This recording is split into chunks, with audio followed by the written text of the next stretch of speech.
दोस्तों नमस्कार। मैं नासुनाचली कथा कहानी और उपन्यास के इस अंक के साथ पुनः हाजिर हूँ। दोस्तों इस समय हम लोग सुन रहे हैं उपन्यास कितने पाकिस्तान, जिसे लिखा है कमलेश्वर ने। दोस्तों अब तक मैं इस उपन्यास के 20 भागों का वाचन अपने वाचन के पिछले क्रम में कर चुका हूँ। अब लीजिए सुनिए इस उपन्यास के 21वें भाग का वाचन मेरे अर्थात नासुनाचली के स्वर में। हिंद महासागर को चिरते हुए बेड़े लगातार पूरब की ओर बढ़ रहे थे। मॉरिशस तब एक कुंवारा टापू था। वहां लंगर डालने की सुविधाएं नहीं थीं। पुर्तगाली बेड़े उत्तर पूर्व की ओर निकलना चाहते थे। दक्षिण अफ्रीका में वास्को डिगामा को एक हिंदुस्तानी मछुआरा मिल गया था। वह उसकी रहनुमाई में हिंदुस्तान की ओर बढ़ चला था। डच बेड़ों ने पहली बार मॉरिशस के तट पर लंगर डाले थे। फ्रांसीसी और इंग्लिस्तानी बेड़े मॉरिशस के नीचे से होते हुए हिंदुस्तान के तटों पर पहुंचने की जल्दी में थे। ये सभी बेड़े धन दौलत की तलाश में निकले थे। यह नई दुनिया की तलाश करने वाले खगोल शास्त्रियों के बेड़े नहीं थे। यह अर्ध व्यापारी, अर्ध अन्वेषी और अर्ध लुटेरों के बेड़े थे, जो एक दूसरों के हितों से टकराते अपने अपने भविष्य और धन संपदा की तलाश में थे। कोलंबस भी भारत की तलाश में निकला था, पर वह अमेरिका के तट पर जा लगा था। अगर यह खगोल शास्त्रियों के बेड़े होते तो नई दुनिया की तलाश में यह एक दूसरे के सहयोगी होते, लेकिन ऐसा नहीं था। यह सब एक दूसरे के विरोधी थे और इनमें आपस में समुद्री और जमीनी युद्ध भी लगातार होते रहते थे। इतिहास पुरुष बता रहा था। यह आंख खोलती 17वीं सदी का वह दौर था जब भारत और चीन के क्षेत्र में कुल पृथ्वी की 3/4 औद्योगिक उत्पादन होता था। भारत केवल कृषि प्रधान देश नहीं था। उसके मसाले, वस्त्र, काष्ठ, चर्म आदि उत्पादों की विशिष्टता और गुणवत्ता विश्व विख्यात थी। तब यूरोप के देश विकासशील थे। उनके सौदागर भारत और चीन तक पहुंचने के स्थल और जलमार्ग तलाश रहे थे। ऐसे ही दौर में अंग्रेज व्यापारी थॉमस रो शहंशाह जहांगीर के दरबार में हाजिर हुआ था। वक्त सुबह का था। जहांगीर, नूरजहां और महल के सैनिक और खबास मौजूद थे।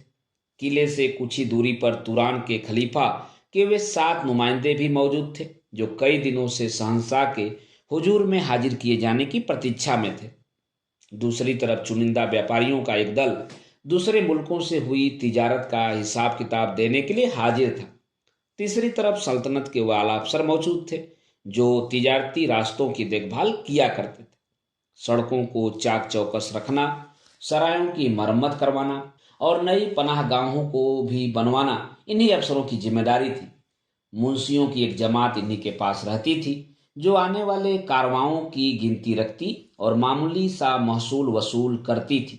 यह महसूल कारवां में मौजूद ऊँटों, ऊँट गाड़ियों और खच्चरों की तादाद के मुताबिक तय होता था। दूर दराज के देशों से आए व्यापारियों के ऊँटों खच्चरों के सुस्ताने के लिए छायादार पेड़ों के नखलिस्तान जगह जगह मौजूद थे। पानी के जोहड़ों की कमी नहीं थी। एक खास फौजी दस्ता इन विदेशी व्यापारियों को रेशम सड़क की सरहद तक वाह हिफाजत पहुंचा देने के लिए हमेशा तैनात रहता था। इसीलिए विदेशों से आए व्यापारी खुद को और अपने माल असबाब को महफूज पाते थे। उनके अपने सुरक्षा दस्ते भी होते थे, जिन्हें सरहद पर ही रुकना पड़ता था। हिंदुस्तानी सुरक्षा दस्ते व्यापारियों को सरहद के ठिकानों तक पहुंचाकर उनके दस्तों के सुपुर्द कर देते थे। व्यापार की इस चौतरफा व्यवस्था और सुचारू संचालन की पूरी जानकारी हर बरस शहंशाह के सामने पेश की जाती थी। रेशम सड़क का दरोगा भी बादशाह सलामत के सामने पेश होने के इंतजार में था। इतिहास पुरुष ने बताया, शहजादी की बीमारी के कारण शहजादे आलम मिलने वालों को वक्त नहीं दे पा रहे थे, लेकिन आज उम्मीद बधी थी। शहजादी सेहताब हुई थी। तभी किले की बुर्ज पर से जहांगीर ने उगते सूरज को देखकर इबादत में सिर झुकाया। नीचे खड़ी रियाया की भीड़ शहंशाह सलामत जिंदाबाद के नारे लगाने लगी। पीछे कहीं किसी मंदिर से सूर्य स्त्रोत की ध्वनि गूंज उठी। तब जहांगीर ने नूरजहां से कहा, कितना खूबसूरत मंजर है। हमारे वालिद शहंशाह अकबर इस झरोखे में खड़े होकर उदित होते सूरज की हमेशा इबादत किया करते थे। उन्होंने यह रस्म हमारी वालिदा जोधाबाई से पाई थी। उगते सूरज को सलाम करना और डूबते सूरज को नमाज के साथ विदा करना, यह तो हमारी हिंदुस्तानी परंपरा का खास हिस्सा है। नूरजहां ने कहा। इन बातों की भनक से नूरानी खलीफा के नुमाइंदा की भौहों में छोटी छोटी गांठें और माथों पर लहरें पड़ गईं।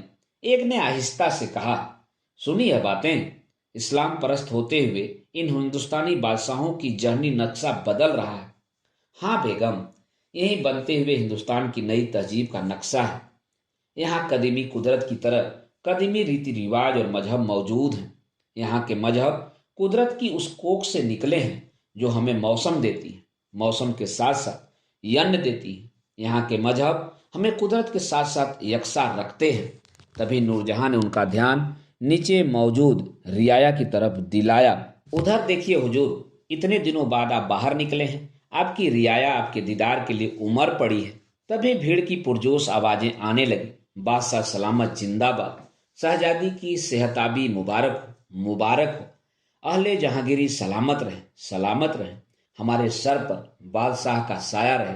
तभी एक दरबारी ने आकर दरख्वास्त की, हुजूर आलिया, तुरानी खलीफा के नुमाइंदे, तिजारती महाजनों का एक खास दल, रेशम सड़क के दरोगा के अलावा दीगर हाकिम, खास तौर से इंग्लिस्तान के दो व्यापारी थॉमस रो और विलियम फिंच आपके दीदार के लिए दरबार में तशरीफ फरमा रहे हैं।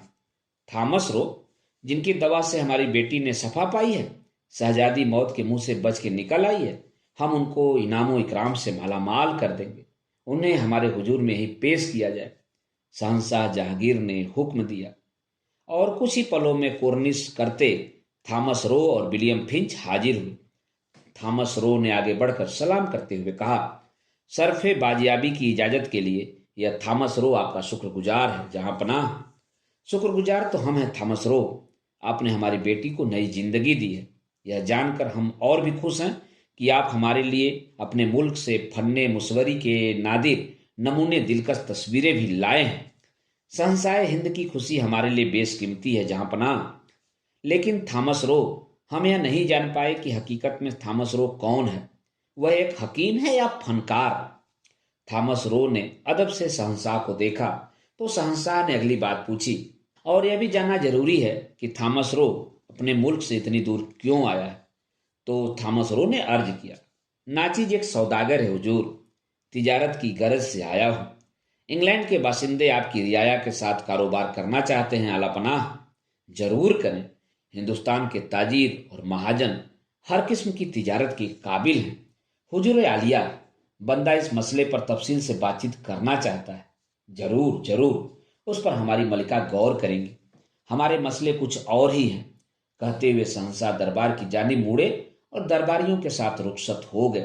तभी मलिका नूरजहां ने उनसे कहा, शहंशाह हुजूर और हम आपके मशकूर हैं। बताइए अब क्या चाहते हैं? मलिकाए आलिया, हम कुछ अंग्रेज व्यापारियों ने ईस्वी सन 1600 में एक तिजारत कंपनी कायम की है। उसी के लिए हम। कहते कहते थॉमस रो थोड़ा सा अटका, रुक क्यों गए? बिला खतर बयान करो।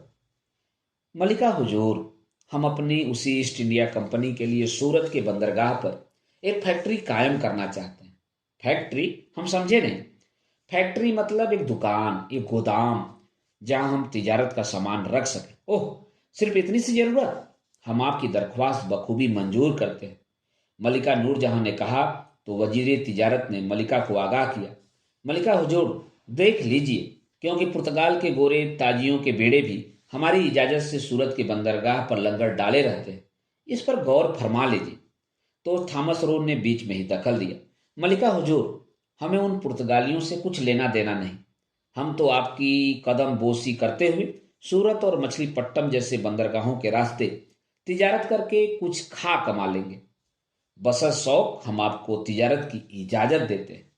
और उधर तूफानी खलीफा के सातों नुमाइंदे बादशाह सलामत जहांगीर से मिलने के बाद सल्तनत के बड़े बड़े और अहम उमरा और हाकिमों से मिलकर गुप्त मंत्रणाएं कर रहे थे। इस्लाम परस्ती को हिंदुस्तान परस्ती में बदल दिया जाए, यह मुनासिब नहीं है। यही आपके बादशाह अकबर ने किया था और यही अब आपके शहंशाह जहांगीर कर रहे हैं। इन हालात पर आप लोग नजर रखिए। वतन परस्ती से ज्यादा जरूरी है मजहब परस्ती। यह जुमला सुनकर वक्त ने सदमे भरी गहरी सांस ली। एकाएक पेड़ों के पत्ते झुलस गए। आग तो कहीं नहीं थी, पर ताजा हरे पत्ते झुलसते जा रहे थे और परिंदे परेशान थे। वे समझ नहीं पा रहे थे कि कुदरत ने ऐसी सांस क्यों ली है।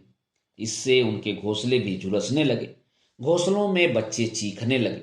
जो परवाज कर सकते थे उन बच्चों को लेकर उनकी माएं उड़कर इधर उधर भटकने लगी, लेकिन जो नहीं उड़ सके और अभी तक अंडों के अपने खोल में कैद थे वे वहीं घोंसलों में झुलस कर रह गए। मौत से बचते पंछियों परिंदों का शोर पूरी कायनात में भर गया और धरती उनके नीचे हुए कुंभलाए पंखों की परत से ढक गई।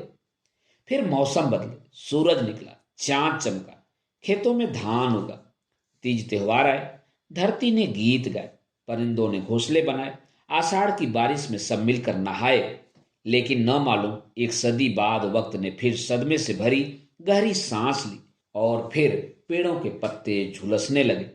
तब पता नहीं कहां से इतिहास पुरुष की आवाज आई, परिंदों धीरज रखो, हमें मालूम है कब कहां क्या हुआ है, घबराओ मत। कोई भी वह विचार जो इंसान परस्त नहीं है मजहब परस्ती के नाम पर विचार को झुलसाकर अपनी चपेट में ले सकता है, लेकिन उसे जलाकर राख नहीं कर सकता। अगर ऐसा मुमकिन होता तो दुनिया में सिद्ध साधु सूफी कबीर और नानक न पैदा होते। परिंदों ने इतिहास पुरुष को उम्मीद से देखा।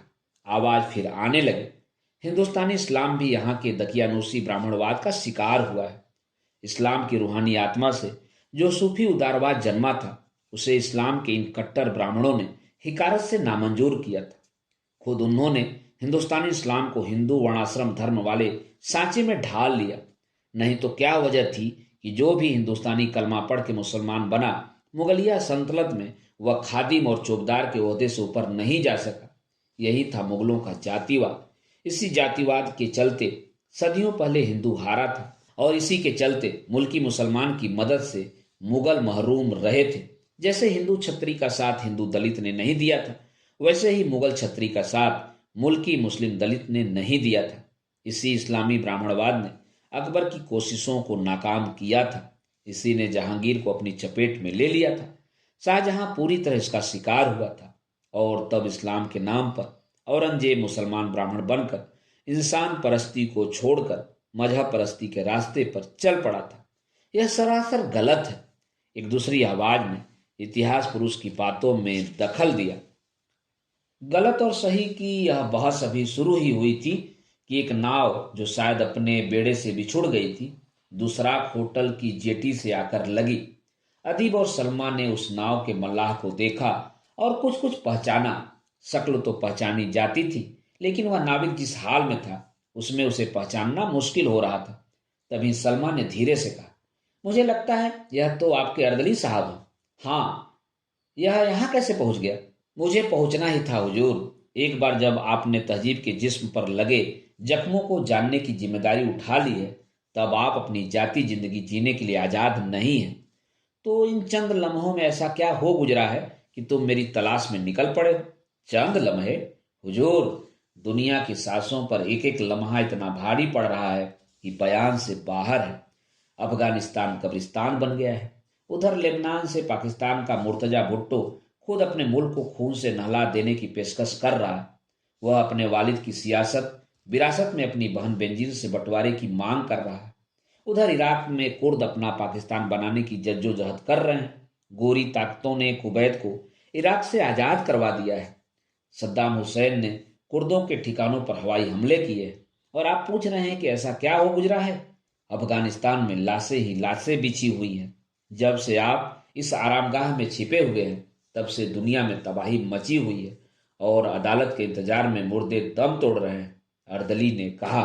अर्दली की बात सुनकर सलमा ने खुद को करीब करीब गुनाहगार पाया। उसने अदीब को देखा तो उसे पछतावे के उस एहसास से उबरने के लिए अदीब ने कहा, हम सिर्फ आरामगाह में नहीं थे, हमने यहीं से पुर्तगालियों, स्पेनियों, फ्रांसीसियों और अंग्रेजों के गुजरते बेड़ों की शिनाख्त की है।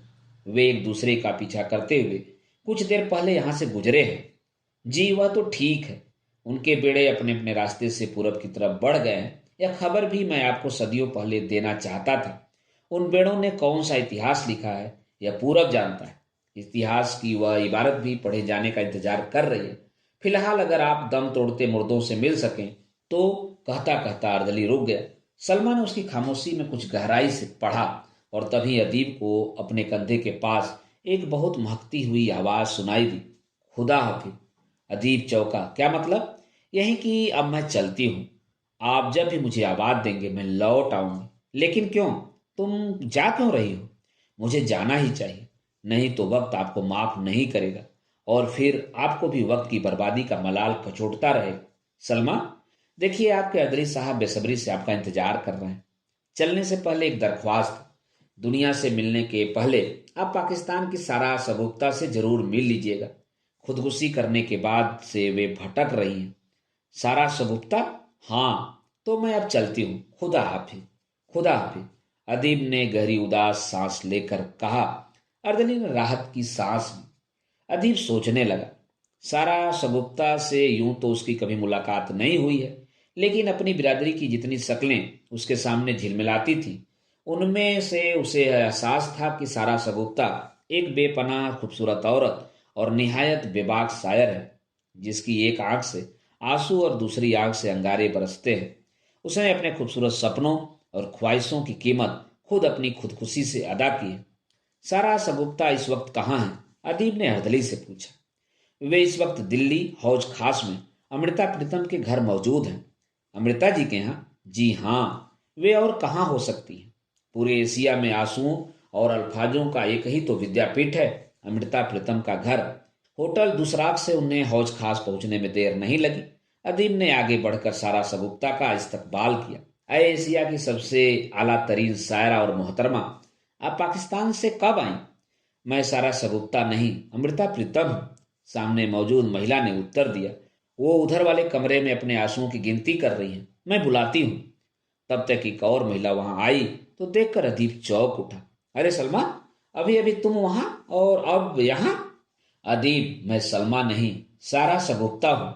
अदीब उलझन से दोनों को देखने लगा तो अमृता प्रीतम ने उसकी मुश्किल हल कर दी। अदीब, माँ बनने के बाद हर औरत की शक्ल एक हो जाती है। औरत और औरत की शक्ल में फर्क नहीं रह जाता। बैठो, मैं तुम लोगों के लिए नींबू की चाय भिजवाती हूँ। अदीब ने बैठते हुए कहा। सारा सबुक्ता, हम अदीबों की बिरादरी आपको सलाम करती है। हमने आपका कविता संकलन आंख पढ़ा है। उसमें आपने जो आखिरी खत जोड़ा है वह हरफे आखिरत है। नहीं, जिस दिन शायरी का आखिरी हर्फ लिखा जाएगा उस दिन के बाद आंखों में पानी नहीं रह जाएगा, इंसान बंजर हो जाएगा। मैंने जो आखिरी खत जोड़ा है वह एक माँ के आंसुओं का मरसिया है। सारा सबुक्ता ने खुदकुशी की आखिरी सांस के बाद की सांस लेते हुए कहा। तब तक नींबू की चाय आ गई थी। अदीब, यह तब की बात है जब मेरी कोख में कोई सांस लेने की कोशिश कर रहा था। जिंदगी अपना वजूद मांग रही थी। मैं उसे जन्म देने के लिए दर्द से करा रही थी। तभी मकान मालकिन ने मेरी तकलीफ जदा आवाजें सुनी थी और वह मुझे एक अस्पताल में भर्ती करा के हाथों में 5 रुपए का एक नोट थमा के लौट गई थी। वहीं मेरी कोख ने एक बेटे को जन्म दिया था। रात बहुत सर्द थी। मेरे बेटे को लपेटने के लिए अस्पताल में एक तौलिया भी नहीं था। सिस्टर ने 5 मिनट के लिए उसे मेरी बगल में लिटाया था। उसने अपनी उजली आंखों से मुझे देखा, फिर न जाने क्या हुआ, उसने क्या सोचा, उसने आंखें बंद की और हमेशा के लिए सो गया। अदीब ने उदासी और परेशानी से सारा सबुक्ता को देखा। अदीब, तब से मेरे बदन में उसकी दो नहीं सैकड़ों लाखों आंखें लगातार उगती हैं, झपकती हैं, मुझे देखती हैं और अपने लिए कफन मांगती हुई बुझ जाती हैं। शायद वह जिंदगी के कुछ ही पलों में जान गया था कि यह दुनिया उसके लिए जीने लायक नहीं रह गई है। उसने जीना मुनासिब नहीं समझा। अदीब ने सारा को फिर देखा। मेरे पास सिर्फ 5 रुपए थे। मैंने अस्पताल से घर तक जाने की इजाजत मांगी। इजाजत मुझे नहीं मिली।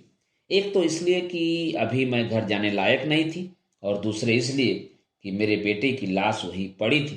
तब सारा सबूता, तब तब मुझे अस्पताल का खर्च चुकाना था और बेटे की लाश को दफनाने का इंतजाम करना था। तब उस वक्त मुझे 103 डिग्री बुखार था। अस्पताल वालों को अपने पैसों की दरकार थी। तब मैंने कहा था, मेरे बेटे की लाश रेहन रख लीजिए, मैं पैसे चुका कर इसे ले जाऊंगी। एक शख्स ने तब मुझे शक की निगाह से देखा था। मैंने कहा था, मैं भागूंगी नहीं, लौट कर आऊंगी। और अदीब, ताजुब यह था कि दुनिया वालों में अभी तक यह विश्वास मौजूद था कि कोई लौटे या न लौटे, माँ अपने जिंदा या मुर्दा बच्चे के लिए जरूर लौट कर आती है।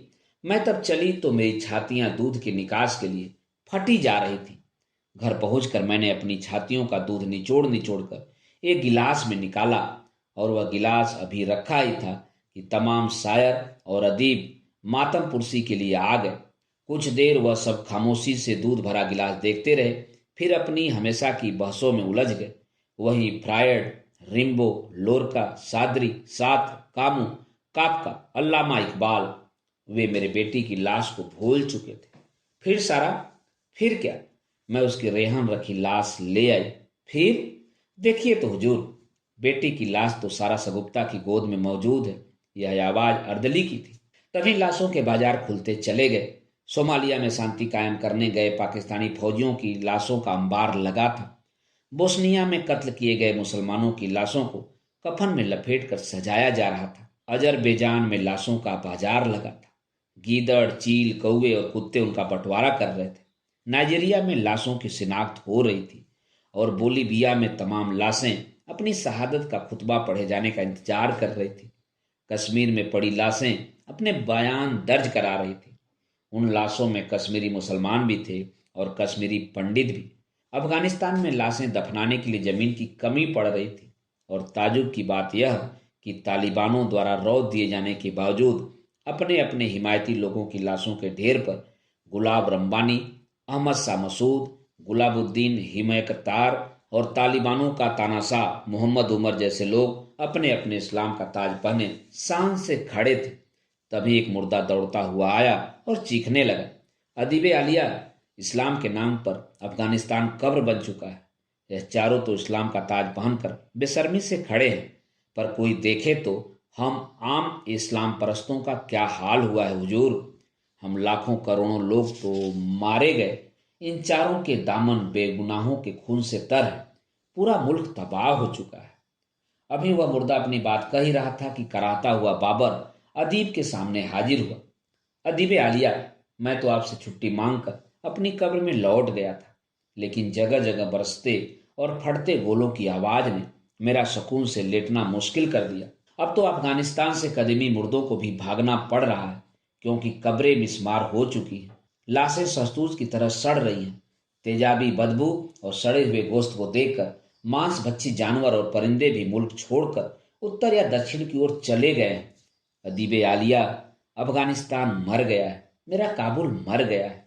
मेरे काबुल पर यह कहर इस्लाम के नाम पर बर्पा किया गया है। बाबर, तुम किस मुंह से यह बात कह रहे हो? तुमने भी तो इस्लाम के नाम पर यह कहर हिंदुस्तान पर बर्पा किया था। इतिहास की एक किताब के पन्नों से निकलकर राणा सांगा ने बाबर को ललकारा, नहीं, यह गलत है। हिंदुस्तान मेरे लिए हिंदुओं का मुल्क नहीं, सोने का मुल्क था। तुम्हारे हिंदुस्तान में तब सिंधु नदी की रेती में सोने के जर्रे बहकर आते थे। तुम तो अनपढ़ हो। पता है यूनान के हेरोडोटस ने क्या लिखा है? तुम्हारे सिंध इलाके का राजा खुद मनो सोने की रेत निकलवाता था और फारस के सम्राट साइरस से उसकी तिजारत करता था। उसी सोने की चिड़िया हिंदुस्तान पर मैं कब्जा करना चाहता था। मुझे एक मजबूत सल्तनत की जरूरत थी। मेरा दुश्मन हिंदुस्तान का हिंदू नहीं, बल्कि आगरा का मुसलमान बादशाह इब्राहिम लोदी था। और क्या तुम यह भी भूल गए कि इब्राहिम लोदी पर हमला करने के लिए तुमने और इब्राहिम लोदी के चचा पंजाब के सूबेदार दौलत खान लोदी ने मुझे संदेश भेजा था? तुम गलत बयानी कर रहे हो बाबर। तुम भी मोहम्मद बिन कासिम और महमूद गजनी की तरह काफिरों के विरुद्ध धर्मयुद्ध करने आए थे, इस्लाम फैलाने आए थे। तुम तलवार के जोर पर अपना मजहब फैलाना चाहते थे, राणा संगा ने तेज आवाज में कहा। इसी तरह की बहसों से धार्मिक, सामुदायिक और ऐतिहासिक असलियत की दिशाएं बदल जाती हैं और कालांतर में वे अलगाव, बहिष्कार और द्वेष का कारण बन जाती हैं। पराजित पक्ष इस तरह की स्मृतियों को संचित करके एक दूसरा ही मनोवांछित इतिहास लिख लेता है और उसी में जीना शुरू कर देता है। अदीब ने कहा तो सब उसकी ओर सहमति या असहमति से देखने लगे, और विजेता जब इन संचित स्मृतियों के इतिहास का सामना करता है तो धर्म उसका सहायक हथियार बन जाता है। तब वह धर्म को अपने शस्त्रागार में शामिल करके निरंकुश होने की हद तक चला जाता है। आरंभिक मध्यकालीन आक्रमणों का विकसित होता और बदलता सच यही है। यह आंशिक सच हो सकता है, राणा सांगा ने हस्तक्षेप किया, संपूर्ण सच नहीं। पूछिए इस बाबर से, अगर यह धर्मांतरण का पक्षधर नहीं था तो इसके मुल्लाओं ने इसे गाजी होने की पदवी क्यों दी थी? उससे पहले मैं राणा सांगा से पूछना चाहता हूं कि इब्राहिम लोदी के चाचा दौलत खान लोदी और इन्होंने जब मुझे हमले का दावतनामा भेजा था, तब क्या इन्होंने मुझे हिंदुओं को मुसलमान बनाने के लिए बुलाया था? बाबर ने तुरसी और तर्क से पूछा। मैंने कोई निमंत्रण बाबर को नहीं भेजा था। राणा सांगा ने तैश में कहा। तुम्हारा वह दावतनामा मेरी तवारीख बाबरनामा में दर्ज है और वह दस्तावेज आज का नहीं 16वीं सदी का है। अगर यह गलत है तो तुमने तब क्यों नहीं कहा? आने वाली सदियों में तुम्हारे वंशजों ने उसे खारिज क्यों नहीं किया? मैं इस इल्जाम को मंजूर नहीं करता। राणा संगा ने तिलमिलाकर कहा। तुम मंजूर करो या न करो, लेकिन वक्त गवाह है, सबूत सबूत गवाह है, इतिहास गवाह है। मुझे तो मनचाहा मौका दिया था तुमने, फिर इस सोने की चिड़िया को छोड़कर चला जाऊं? इतना बेवकूफ मैं नहीं था। यहीं से हमारी तुम्हारी दुश्मनी का आगाज हुआ था। तब हुकूमत चलाने के लिए मुझे इस्लाम परस्त मुसलमानों और बादशाह परस्त हिंदुओं की जरूरत पड़ी थी। इसीलिए तुमने गाजी मुसलमान होने का सेहरा अपने सर बांध लिया था। अदीब ने तंज किया। तब हालात दूसरे थे अदीब आलिया। बाबर बोला। मेरे साथ जो लड़ाकू सिपह सालार और कबीले कंधार, खुरासान, बदशाह, ताजिस्तान और उत्तरी ईरान से आए थे, वे लड़ते लड़ते थक गए थे। हिंदुस्तान के मौसम को वे बर्दाश्त नहीं कर पा रहे थे। गर्मी, लू, रेतीले बवंडरों, पसीने और पित्त के चकत्तों ने उन्हें बेहाल और बदहाल कर दिया था। जंग में लगे उनके घाव बारिश के मौसम में फिर खुल जाते थे। इन हालात में वे अपने घर लौट जाना चाहते थे। वे मुझसे भी दरख्वास्त कर रहे थे कि सल्तनत की सूबेदारी सौंप कर मैं भी वापस चल पड़ूं, फरगना को सर करूं और वहीं रहूं, लेकिन मेरे लिए यह मुनासिब और मुमकिन नहीं था। तब उन लौटने वाले फौजी कबीलों और सिपह सालारों को रोकने के लिए मैंने मजबूरी में मजहब का वास्ता दिया था। धन दौलत और ओहदों की पेशकश भी उन्हें नहीं रोक पा रही थी। मुझे तो यही रहना था, इसलिए मैं आगरा में दफन हुआ था। वह तो बाद में मुझे आगरा से खोदकर काबुल में दफनाया गया और तासुबी इस्लाम परस्तों की जरूरतों की वजह से मुझे गाजी बनाया गया। राणा सांगा ने फिर हस्तक्षेप करना चाहा तो अदीब ने उन्हें रोककर हुक्म दिया मोहम्मद बिन कासिम को पेश किया जाए। अर्दली तूफान की तरह गया और खलीफा अल वालिद की राजधानी से मोहम्मद बिन कासिम को पकड़ लाया। 23-24 साल के उस सजीले जवान को अदालत में पेश किया गया। रास्ते में ही अर्दली ने उसे गिरफ्तारी की वजह बता दी थी। अदालत को अदब से सलाम करने के बाद उसने बयान दर्ज कराया। हुजूर अदब, मैं बाअदब कहना चाहता हूँ कि मैं अरब हूँ। मेरे कबीले का मालिक हज्जाज था। जनाब अलद वालिद हमारे खलीफा थे। उन दिनों हिंद की धन दौलत की दास्तानें हवा में तैरती थी। हमने खजूर, रेत और रेतीली आंधियों के सिवा कुछ नहीं देखा था। हमारा कबीला नया नया मुसलमान बना था। हमें तो सिर्फ यह मालूम था कि मजहब को मंजूर किया जाता है, मजहब को फैलाया जाता है, यह हमें तब पता भी नहीं था। मैं तो तब खुद 17 साल का था। धर्मांतरण कैसे किया जाता है इसका मुझे इल्म तक नहीं था। इसलिए यह इल्जाम कि मैं तलवार के जोर पर हिंदुओं को मुसलमान बनाने आया था बिल्कुल बेबुनियाद और गलत है। तो तुम किस लिए आए थे? अदालत ने सवाल किया। हुजूर, मुझे तो मेरे मालिक हज्जाज ने हिंद को लूटने भेजा था। इसके लिए उन्होंने पैसा उधार दिया था, इस शर्त पर कि उनका दिया हुआ पैसा तो मैं वापस करूंगा ही, साथ साथ हिंद नदी के उपजाऊ इलाके में हुकूमत कायम करके मैं उन्हें लगातार 5 लाख दिनार की सालाना मालगुजारी भी देता रहूंगा। इसी के साथ साथ उन्होंने एक खास राज मेरे हवाले किया था। हुजूर, जंग के वक्त हमारा तो बच्चा बच्चा लड़ता है, लेकिन हज्जाज ने हमें यह राज बताया था कि हिंद में पूरी कौम नहीं लड़ती। रवायत के मुताबिक वहां सिर्फ छतरी लड़ता है। छतरी हारता था तो सब हार जाते थे। यह बात सच साबित हुई हुजूर। राजा दाहर हारा तो सब हार गए। सारे हिंदू ब्राह्मणों और बौद्धों ने भी शिकस्त मंजूर कर ली। इन्हीं हिंदू ब्राह्मणों के मंदिरों और बौद्धों के बिहारों में अकूत धन दौलत का खजाना था। मैंने इन्हें लूटा। फिर मुझे इन्हीं ब्राह्मणों से जानकारी मिली थी कि वह जीवा बन जो कश्मीर के महाराजा का सूबेदार था हुजूर, उसने मुल्तान की बस्ती के पूरब तरफ बड़े तालाब में एक मंदिर बनवा रखा है। हिंदुओं के खजाने मंदिरों के नीचे ही जमीजोद रहते थे। तालाब वाले उस मंदिर के नीचे उसने तांबे के 40 कोठरों में सोने का चूरा छिपाकर रखा था। कोठार तोड़ने से पहले मैंने मूर्तियों को तोड़ा था। मूर्तियां तोड़कर मुझे 300 मन सोना मिला था। फिर जब तालाब के अंदर मंदिर के नीचे वाले 40 कोठरों को मैंने तोड़ा तो 13,000 200 मन सोना मेरे हाथ आया था, तब मैं मंदिरों को क्यों न तोड़ता अदीब आलिया। अदालत जैसे सत्ते में सब कुछ सुन रही थी। और फिर हुजूर, हिंद के बासिंदों का अल्लाह एक नहीं था। यहाँ हर ब्राह्मण का खुदा अलग अलग था। एक खुदा लुटता तो दूसरा बचाने नहीं आता था, दूसरा लुटता तो तीसरा बचाने नहीं आता था। इन हालात ने मेरी मदद की। मेरे सामने हिंदू और गैर हिंदू का सवाल नहीं था। मैं तो हिंद नदी के दहाने से तक्षशिला के बौद्ध ब्राह्मणों को चिस्ता हुआ कांगड़ा तक जीतता चला गया। अभी मोहम्मद बिन कासिम का बयान जारी था कि कश्मीर से जबरदस्त शोर उठा। ताजिकिस्तान चीखने लगा। इराक पर अमेरिकी बमबारी आतिशबाजी की तरह दिखाई देने लगी। बोस्निया के मुसलमानों पर दोबारा सर्बों ने हमला कर दिया। श्रीलंका में प्रभाकरन ने जो 2000 नागरिक जान से मारकर जमीन में गाड़ दिए थे, उनके पिंजर निकल निकल कर कराहने लगे। सऊदी अरब, सूडान, अफगानिस्तान, पाकिस्तान के आतंकवादी जिहाद के नाम पर मासूम नागरिकों को मारते खदेड़ते हुए डोडा, उधमपुर और कुल्लू मनाली तक आगजनी हत्याएं, अपहरण और लूटमार में मशगूल हो गए। उसी में कराची से कराते घायलों की आवाज आई, अदालते आलिया सुनिए, लंदन से हमारे मुल्क को तोड़ने के लिए मुहाजिर अल्ताफ हुसैन जहर उगल रहा है। यह वही ताकतें हैं जिन्होंने पहले हिंदुस्तान को तोड़ा, अब पाकिस्तान को तोड़ना चाहती हैं। अदीब चीखा, सुनो कराची के वसिंदो, जितना जो कुछ टूट गया है उसे भूल जाओ। जो कुछ टूटने के बाद बना है उसे टूटने से बचाओ। जितने मुल्क बनेंगे वे सिर्फ इंसान को तकसीम करेंगे।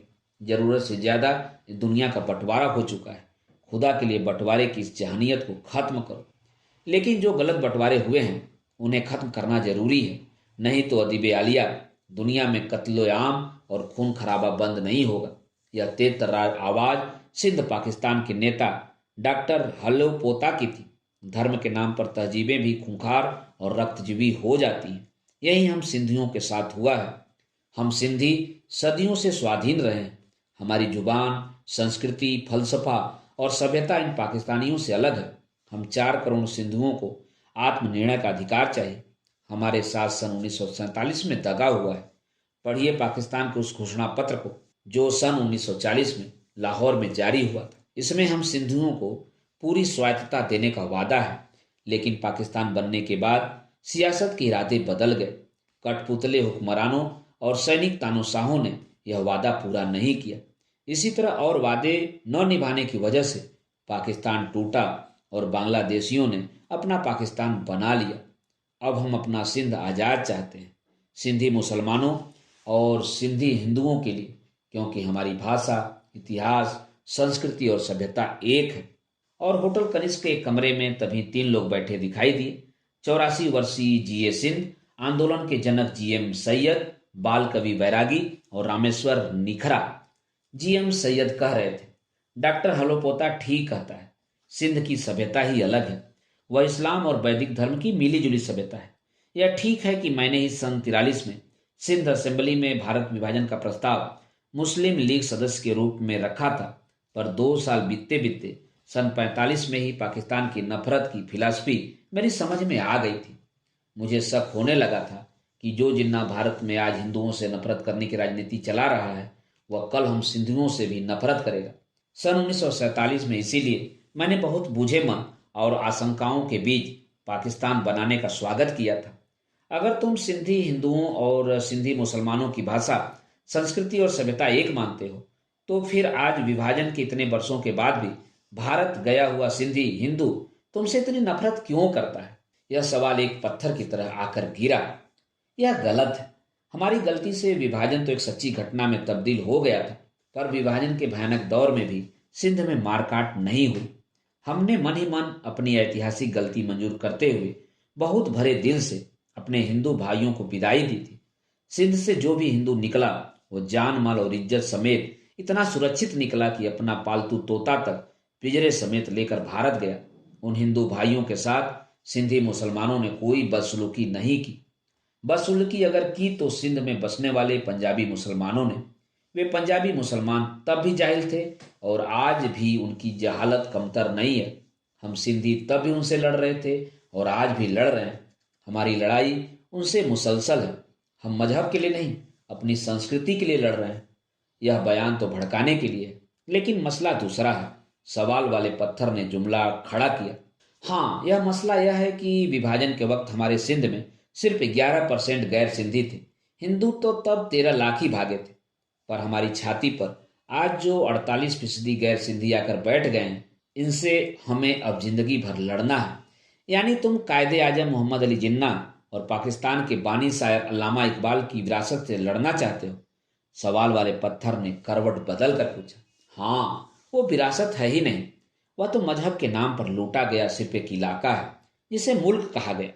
यह मुल्क तो टूटेगा, टूट कर रहेगा। इसे दुनिया की कोई ताकत नहीं बचा सकती। जिन्ना की कमंजरी, माउंटबेटन की साजिश, धर्म परिवर्तित शायर इकबाल की कुंठाओं की वजह से वह सारा खून खराबा हुआ। जिन्ना अपने आप को तवारीख में अमर करना चाहता था। उसकी हवस किस कीमत पर पूरी हुई है वह सबके सामने है। इकबाल शायर बड़ा था, लेकिन अपने हिंदू खून को संभाल न पाने और उससे विद्रोह के कारण वह बहुत बेहुदा और पाखंडी आदमी बन गया था। सैयद साहब, माफी चाहूंगा। इकबाल जैसे बड़े शायर के बारे में यह अदालत आपके बेहुदे अल्फाज बर्दाश्त नहीं करती। मैं माफी चाहता हूँ अदीब आलिया। मैं अदालत को बंदगी करता हूँ। मुझे मालूम नहीं था कि मैं एक अदीब की अदालत के सामने हूँ। मुझे तो यही पता था कि मैं 48 साल बाद भारत आया हूँ और दिल्ली के कनिष्क होटल के अपने कमरे में बाल कवि बैरागी और रामेश्वर निखरा के साथ बैठा हूँ। गुलाम मुर्तजा सैयद ने अदब से कहा। सार्वजनिक जीवन में काम करने वाले लोगों की कुछ भी निजी या अपना नहीं होता। वह लोग हमेशा आवाम की अदालत में हाजिर समझे और माने जाते हैं। उनके व्यक्तिगत विचार अगर उनके सार्वजनिक विचारों से मेल नहीं खाते तो ऐसे लोगों को वह नैतिक अधिकार नहीं है कि वे सार्वजनिक जीवन के क्षेत्र में रहें, अदीब ने कहा। लेकिन हुजूर, मैंने अपने विचार कहाँ बदले हैं? आप विचार और राय में तो फर्क करेंगे। मेरे व्यक्तिगत और सार्वजनिक विचारों में मतभेद नहीं है, पर शायर इकबाल ने तो अपनी शायरी के साथ जीना किया है। आपके उसी शायर ने पहले कहा था, सारे जहां से अच्छा हिंदोस्तां हमारा। उसी ने अपनी लाइनों को बदल कर क्या एक शायर की नैतिकता को चुनौती नहीं दी थी? आपका वही इकबाल पलट कर बोला, चीनो अरब हमारा, हिंदोस्तां मुस्लिम है, हम वतन हैं, सारा जहां हमारा। हुजूर, मैं जानना चाहूंगा कि यह कौन सी और कैसी शायराना नैतिकता है? क्या आप जैसे अदीबों और शायरों की कोई नैतिकता नहीं है, या कि आप किसी अदालत में हाजिर और जवाबदेह नहीं माने जाते? 1 मिनट के लिए अदालत खामोश होकर अर्दली और सारा सगुप्ता से मशविरा करने लगी। मशवरे के बाद अर्दली चुपचाप एक कोने में जाकर खड़ा हो गया। तब अदीब ने कहा, सैयद साहब, हर व्यक्ति की एक अदालत है। अपनी अदालत से कोई मुक्त नहीं है, चाहे वह अदीब ही क्यों न हो। लेकिन यह अदालत उन लोगों पर चल रहे मुकदमों की अदालत है जिनकी इंसानी आत्माएं उनके जीते जी चल बसी थी, या चल बसी हैं, या चल बसेंगी, और जो अपने दौर के या अगले दौर के या आने वाले दौर के आदमी की जिंदगी, उसकी सोच और राहत से जी सकने के लिए खतरा बन गए थे, बन गए हैं या बन सकते हैं। अदीब ने बड़े गहरे अंदाज में कहा तो अर्दली बिना आवाज किए ताली बजाने लगा। तो हुजूर, मैं भी उसी खतरे की बात कर रहा हूँ। सोच का खतरा ही तो जिन्ना और इकबाल ने पैदा किया था। मुझे इकबाल की शायर की शख्सियत से कुछ लेना देना नहीं, लेकिन शायर भी तो वही होता है जो दुनिया के रूहानी दर्द को समझता है। जो शायर दर्द के दरिया में दूसरों को मरने के लिए डुबो दे, वह शायर कैसा? आखिर बुल्ले शाह और कबीर भी तो शायर थे, लेकिन इकबाल ने तो खून का दरिया बहाया, क्योंकि उसने खुदा को सिर्फ मुसलमानों का खुदा बनाकर रख दिया। इकबाल से पहले खुदा सबका था, हिंदू का था, मुसलमान का था, मीरा का था, कबीर का था, नानक और टैगोर का था, सुब्रमण्यम भारती और नजरुल इस्लाम का था, संत रैदास और ज्ञानेश्वर का था। वह किसका खुदा नहीं था? लेकिन इकबाल ने खुदा को मस्जिदों में कैद कर देने का पाप किया है। जिन्ना और इकबाल इस सदी के सबसे बड़े शैतान थे। शैतान जीएम सैयद तैश में थे। अदालत में सन्नाटा छा गया। हुजूर, मैं महात्मा गांधी की समाधि पर एक चिराग जलाने जाना चाहता हूँ, जीएम सैयद ने इल्तजा की। जाइए, अर्दली ने अदीब से पूछकर इजाजत दे दी। तभी कराची से भयग्रस्त लोगों की आवाजों ने आक्रमण किया। तो क्या यह मुहाजिर अल्ताफ हुसैन जो कुछ सिंध में कर रहा है वह सही है? नहीं, वह भी सरासर गलत है। यह अदालत पाकिस्तान नाम के देश और उसकी एकता को अहमियत देती है और उसे जरूरी समझती है, पर यह अदालत पाकिस्तान नाम से उस जज्बे को गलत और खतरनाक मानती है जिसके आधार पर पाकिस्तान बनाया गया। और मुहाजिर अल्ताफ हुसैन जो कर रहे हैं वह गलत है। इस सोच को दफनाया न गया तो अगली सदियों में एक मानवीय विश्व नहीं बनेगा। तब यही विश्व कब्रिस्तान बन जाएगा और हर व्यक्ति अपनी अपनी सोच का कब्रिस्तान बनाना चाहेगा, जिसे वह अपना पाकिस्तान पुकारेगा। तब अगली सदियों की शक्ल क्या होगी? अदीब पागलों की तरह चीख रहा था। अल्ताफ हुसैन और डॉक्टर हलोपोता को कोई अधिकार नहीं है कि वो पाकिस्तान की आवाम को खून के दरिया में डुबो दें। पाकिस्तान की तानाशाही पंजाबी हुकूमत मेरे जैसे पाकिस्तानियों के इरादों की तलवार को नहीं छीन सकती। इरादे हाथों में नहीं, हमारे दिलों में हैं। यही तो सबसे बड़ा खतरा है। ए अल्ताफ, दिलों को तलवार बनने से रोको। दिलों में खुदाई रहमत और इंसानी जज्बे को पनपने का मौका दो। अगर इंसान के दिल की धरती को तुमने खून की ख्वाहिश से सींच दिया तो पाकिस्तान भी वीरान हो जाएगा और यह वीरानी हर मुल्क, हर संस्कृति, हर सभ्यता में फैलती चली जाएगी। इसलिए ए अल्ताफ हुसैन, मनुष्य के बुनियादी संघर्ष को पहचानो और पाकिस्तान में फिर फौजी तानाशाही की हुकूमत के दरवाजे मत खोलो। आज बहादुरी भौतिकवाद की, यांत्रिकता की गुलाम है। कोई फौजी, कोई आदमी यांत्रिकता की मदद के बिना बहादुर नहीं है। इसे समझो और जाति दुखों और नफरत की दुनिया से बाहर निकलकर एक बेहतर और न्याय संगत पाकिस्तान की तामीर में हाथ बटाओ। मुझे बदला लेना है। अल्ताफ हुसैन तमक कर चीखा। पाकिस्तान हमने बनाया है, इन पंजाबियों, बलीचों, सिंधुओं और पख्तूनों ने नहीं। पाकिस्तान बनने की कीमत हम, अवध और बिहार के मुसलमानों ने चुकाई है। असली पाकिस्तानी तो हम हैं। हमें इन नकली पाकिस्तानियों से हिसाब चुकाना है। अल्ताफ हुसैन, घृणा बदले की भावना और खून खराबे से इंसान को आज़ाद करो ताकि आने वाली सदियां गुमराह न होने पाएं। अदीब बोल ही रहा था कि अर्दली ने तूफान की तरह अदालत में दाखिल होते इराक के सद्दाम हुसैन को जैसे तैसे संभाला, फिर पेश किया। हुजूर, ये इराक के सद्दाम हुसैन हैं। ये बहुत चीख रहे हैं। क्या बात है सद्दाम हुसैन? अदालत ने पूछा। अदीब आलिया, आज ईरान और इराक के बीच चल रही जंग के खत्म होने की सालगिरह है, सद्दाम ने बताया। यह तो बड़ी अच्छी बात है। नहीं, क्योंकि यमन की सालगिरह के दिन अब अमेरिका, सऊदी अरब और ईरान ने अपनी अपनी वजहों से हमें खत्म करने का बीड़ा उठाया है। लेकिन क्यों? आखिर सऊदी अरब और ईरान भी तो मुस्लिम मुल्क हैं। एक ही मजहब को मानने वाले मुल्कों में यह दुश्मनी कैसी? क्योंकि सिया ईरान सुन्नी अरबों के खिलाफ एक नई सल्तनत खड़ी करना चाहता है। वह इस्लाम को अपने दायरे में बांधना चाहता है। इसलिए वह मेरी और मेरे मुल्क की मुखालफत करता है, खास तौर से इसलिए कि ईरानी नसों में आर्यों का खून बहता है और वो हम अरबों तथा सुन्नियों को मंजूर नहीं करता। लेकिन सद्दाम हुसैन, सऊदी अरब तुमसे ज्यादा अरबी है, वह सुन्नी भी है। तब वह तुम्हारा साथ क्यों नहीं देता? क्योंकि उन्हें शक है कि दजला फरात की वादी के हम अरब भी मूलतः आर्य हैं। हमारी नसों में बहते खून को सऊदी अरब वाले और उनके गुर्गे भी मंजूर नहीं करते। हम सुन्नी हैं, पर अरबी लोग हमारे खून को अरबी इस्लामी खून से अलग मानते हैं। सद्दाम हुसैन बोल ही रहा था कि अर्दलीन ने बीच में टोका। हुजूर, आप तो गैर जरूरी बहस में उलझ गए। सारी सदियां रुकी हुई खड़ी हैं। हिटलर खड़ा है, मोहम्मद बिन कासिम 8वीं सदी से खड़ा है, महमूद गजनवी अपने सबूत लिए 10वीं सदी से मौजूद है, 16वीं सदी का बाबर अभी अपनी बात और जीरह पूरी नहीं कर पाया है और 17वीं सदी के बंद होते दरवाजे पर औरंगजेब अपनी बारी का इंतजार कर रहा है और 20वीं सदी की सारा सगुप्ता अभी तक अपने बेटी की लाश लिए कोने में खड़ी है। शाहीन कब से अपनी बात कहने के लिए आपका इंतजार कर रही है और आपकी सलमा जो खुदा हाफिज कह के चली गई थी, इस अहम अदालत का कारोबार रोककर आपको फिर अपने लिए हासिल करने की कोशिश में लगी हुई है। और उधर आपके दोस्त भवानी सेनगुप्त ईरान की राजधानी तेहरान से लौटकर कुछ जरूरी बातें आपसे कहना चाहते हैं। मुझे आपका हुक्म चाहिए कि मैं किसे बुलाऊं? देखो अर्दली दोस्त, आज ही भवानी सेनगुप्त तेहरान से लौट कर आए हैं और आज ही हिंदुस्तान की बनती तहजीब के सबसे बड़े पैरोकार नूरुल हसन का देहांत हुआ है। मेरा दिल दुख से भरा हुआ है। मुझे थोड़ी सी छुट्टी दो, अदीब ने कहा। ओह, तब ठीक है। और सबको रोको। भवानी सेनगुप्त से वक्त की कुछ और मोहलत मांगो।